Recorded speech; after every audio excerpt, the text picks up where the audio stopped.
सबसे बड़ी बात कि आपको ये ध्यान रखना होगा कि आपका नेम, फादर्स नेम और डेट ऑफ बर्थ डिफरेंट नहीं होना चाहिए। हेलो दोस्तों, कैसे हैं आप लोग। आज की इस वीडियो में हम लोग बात करेंगे डॉक्यूमेंट वेरिफिकेशन के बारे में। जो ग्रुप डी का वो डॉक्यूमेंट वेरिफिकेशन होता है वो कैसे होता है, किन किन बातों का ध्यान हमें रखना चाहिए उस दौरान, और क्या क्या मतलब प्रॉब्लम हो सकती है, यह फिजिकल के कितने दिनों के बाद होता है, तो उनके बारे में जितने भी क्वेश्चंस हो सकते हैं उन पे हम आज डिटेल में बात करेंगे। तो चलिए वीडियो को स्टार्ट करते हैं। सबसे पहले हम बात करते हैं कि डॉक्यूमेंट वेरिफिकेशन फिजिकल के कितने दिनों के बाद होता है। तो यह जो है सो फिजिकल के तुरंत हो जाता है, बाद ही तुरंत हो जाता है जनरली। हम लोगों का जो डॉक्यूमेंट वेरिफिकेशन था वो 16 मई से 31 मई तक चला, 30 या 31 मई तक चला।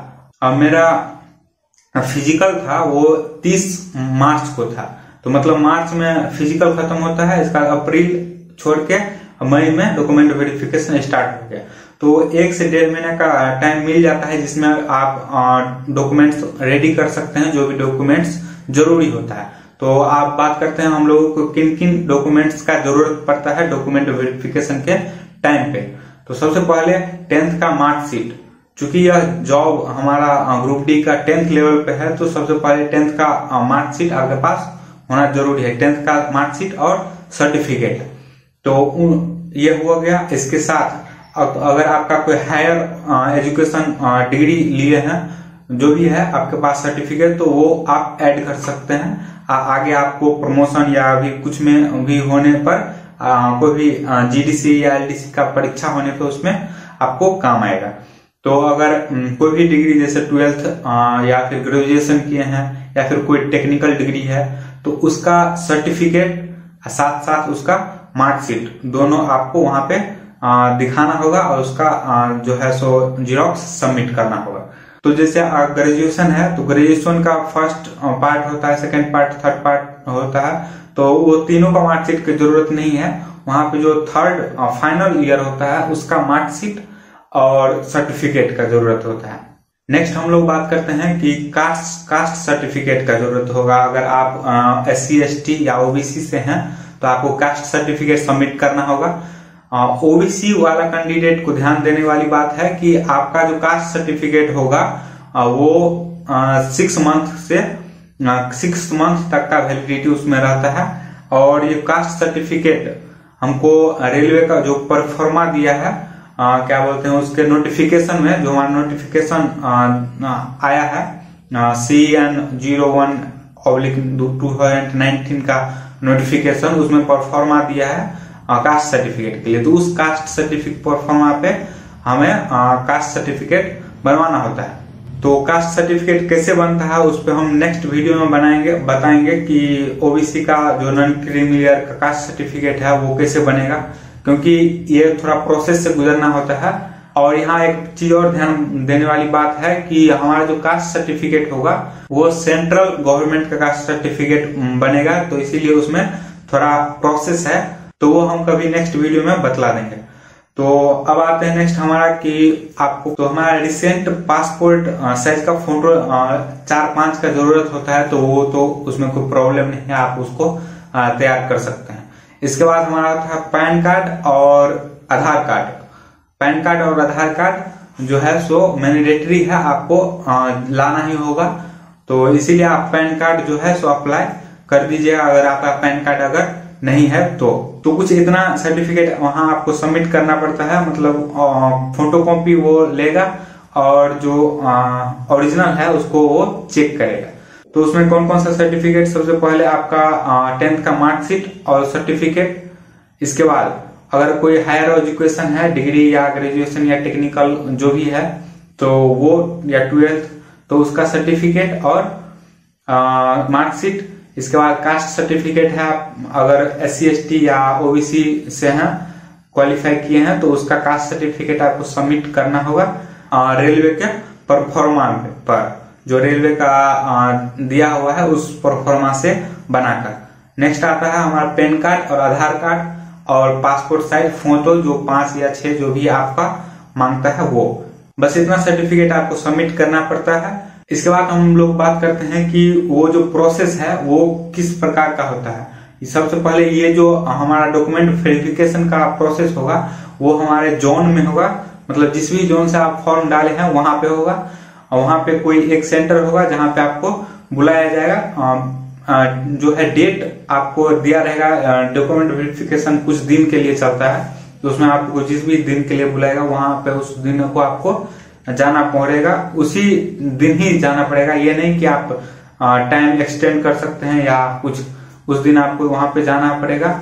और उससे जब वहां आप पहुंचिएगा तो सबसे पहले जो है सो आपको रिटन लिखने के लिए एक पैराग्राफ दिया जाएगा, मतलब लिखने के लिए, क्योंकि हैंड राइटिंग तो चेक नहीं होता है अभी तक, जितना भी सीबीटी किया तो उसमें हमारा हैंड राइटिंग तो पता नहीं चला ना, तो हैंड राइटिंग के लिए देखने के लिए उसमें आपको लिखने के लिए एक पैराग्राफ बोलेगा।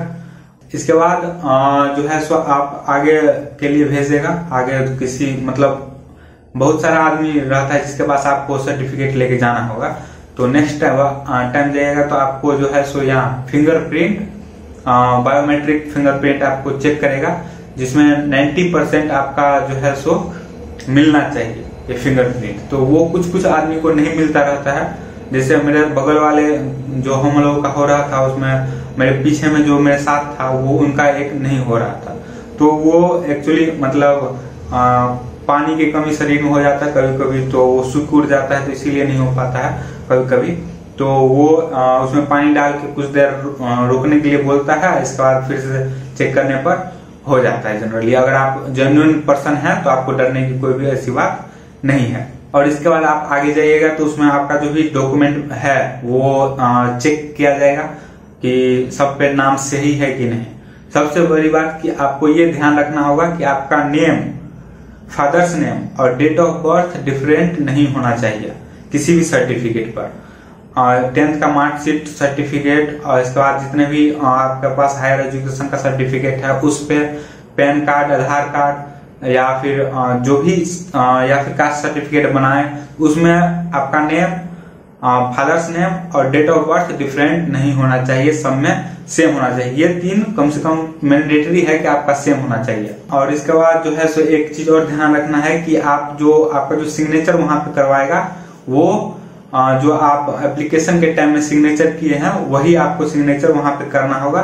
तो बस इतना ही कुछ चेक होता है। इसके बाद आपको जो है सो लास्ट में एक मेमो दे दिया जाएगा, जो मेमो और वो मेडिकल के लिए होगा, मतलब डॉक्यूमेंट वेरिफिकेशन मेडिकल साथ साथ होता है, जो कि 5-6 दिन का प्रोसेस है। डॉक्यूमेंट वेरिफिकेशन आपका 1 दिन में हो जाएगा।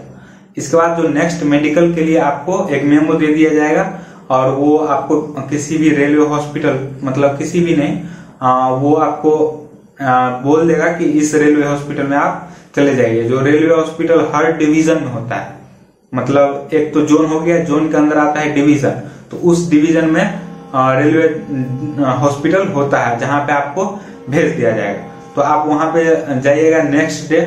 मेडिकल जो है सो 3-4 दिन लग जाता है जनरली, मेरा भी 4-5 दिन ऐसे लग गया था, 4 दिन लगभग शायद लग गया था मेडिकल में। तो मेडिकल के बारे में हम नेक्स्ट वीडियो में बतलाएंगे, डिटेल में उस पर चर्चा करेंगे, नहीं तो वीडियो लंबा हो जाएगा। तो बस इतना ही कुछ होता है डॉक्यूमेंट वेरिफिकेशन में, ज्यादा कुछ है नहीं, बस आपको ध्यान रखना होता है कि जितना भी सर्टिफिकेट है वो आपका साथ में रहे, कोई भी उसमें जो है सो नाम या डेट ऑफ बर्थ या फादर्स नेम में कोई मिस्टेक ना हो।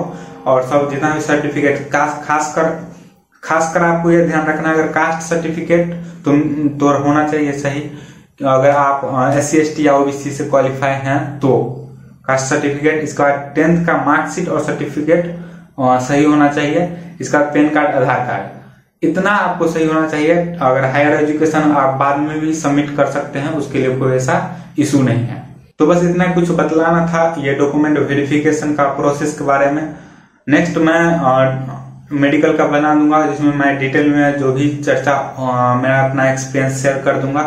तो कैसा लगा वीडियो कमेंट करके हमें जरूर बतलाएं। लाइक करें अगर वीडियो पसंद आया तो, चैनल पे नए हैं तो चैनल को सब्सक्राइब जरूर करें हमसे जुड़े रहने के लिए। और अगर आपका कोई डाउट हो तो आप हमें इंस्टाग्राम पे फॉलो करके वहां पे आप जो है डायरेक्ट DM करके हमसे क्वेश्चन पूछ सकते हैं। जितना भी क्वेश्चंस आता है उनका मैं रिप्लाई दे दिया करता हूं जब भी हमको टाइम मिलता है। तो फिर मिलते हैं नेक्स्ट वीडियो में, तब तक के लिए जय हिंद, जय भारत।